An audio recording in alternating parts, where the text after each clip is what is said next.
Hey, it's Dana from Dogs Naturally. Hey guys, I'm gonna tell you why there's no chicken in my dog's freezers at all. But before we do, we're renovating our new office. Do you wanna come up and take a look?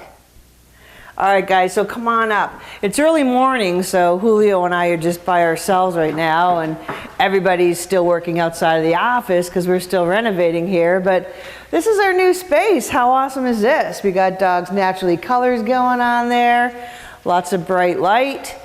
And do you want to look out the windows and people can see like our workspace? Oh, hey, why don't we do Eli having a dump in the middle of the floor there? That's great, Eli. That's awesome. Pretty lovely. Keep up the good work, bud. Puppies. Brilliant, Eli. You think the contractors will clean that up for me? Yeah, so this is the view that we get to look at every day in the office. I don't believe going to drive into the city and looking at concrete and working in an office there and not being able to take my dogs and have a great place like this for them to run around. What I want to talk about really quickly today is why I don't feed my dogs chicken any longer. And I came kind of to this epiphany when I was writing the raw food certification course with Dr. Meg Smart. And as I started researching into chicken, there were two things that really made me nervous about feeding it to my dog. And the first is vitamin D. Now, here's the funny thing about vitamin D. You know that when you go out in the sun, you can manufacture your own vitamin D from sunshine, and you can kind of make it from plants as well. And so can chickens and so can cows. The thing is, your dog can't. Well, he can, but that pathway was shut off probably thousands of years ago. And the reason it was shut off is because nature abhors waste. And Mother Nature thought, hey, it's kind of stupid for dogs to be manufacturing the enzymes to make their own vitamin D when their diet is mostly little animals that are already rich in vitamin D because they can manufacture it from sun and they can get it from plant matter. So your dogs no longer have the ability to manufacture their own vitamin D. It has to come from their food. Now here's the thing about chicken and turkey and pork. Those animals are raised indoors. Think about it. Unless you're feeding a true free-range bird that's outside on pasture, they're inside and they never see the sun. And that means the animal is going to be vitamin D deficient, which also means that the animal eating that animal may be vitamin D deficient.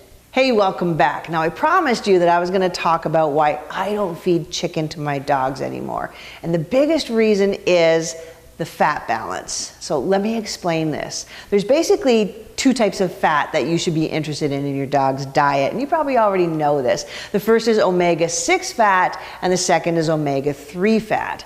Now, we actually think omega-3 fats are the healthy fats, and it's kind of true because omega-3 fats actually work to decrease inflammation in your dog. And let's face it, chronic inflammation is rampant in dogs today, and it's the core cause of things like liver disease, heart disease, cancer, and allergies. So it's important to keep the omega-3 level up in the diet.